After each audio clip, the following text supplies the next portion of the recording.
that Sunday night, they really praise the Lord. Did you hear what I'm saying? And that Sunday night, the Spirit, it got real high. And you could hear him saying, amazing grace, how sweet the sound. Did you hear what I'm saying?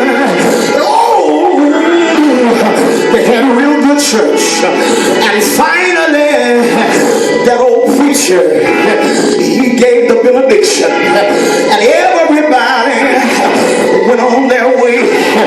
And that old preacher was in the church all alone by himself. And for some reason, the Spirit of the Lord just wouldn't let him leave. You don't hear me? And that old preacher started walking around and singing to himself. And I heard him say, blessed Lord, take my hand. Did you hear what I'm saying? He got on the front row and just started rocking and singing. Did you hear what I'm saying? He kept on saying, Lord, if you don't help me, I can't stand the song. You don't hear me. We just kept on rocking.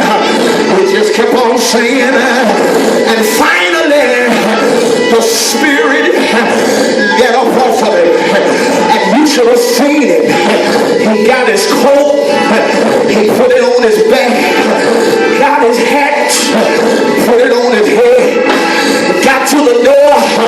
And for some reason, Lord, some reason, the 23rd Psalm came to his mind and said, yea, I walk through the valley of the shadow of death, thou art with me. And look at that preacher walking down the trail. And down in the trail, there was the deacon and the high gunman. And I heard that deacon say, here it comes, it's your time. The story says that gunman stood up, pointed his gun, but then dropped back down. You don't hear me. The story said, that he got his gun, pointed his gun, and then dropped back down. The deacon got angry. He said, I told you to do your job. He said, what are you waiting on? Go on, do your job. Let the church say amen.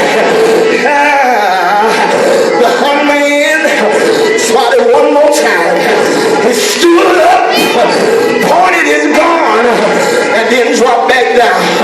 And that third time, he rolled the gun on the ground. He looked at that deacon, said, you told me that old man was going to be by himself.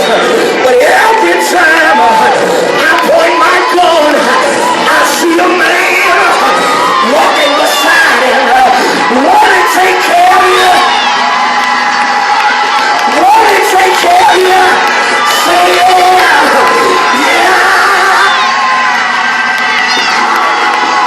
Shake somebody's hand and tell him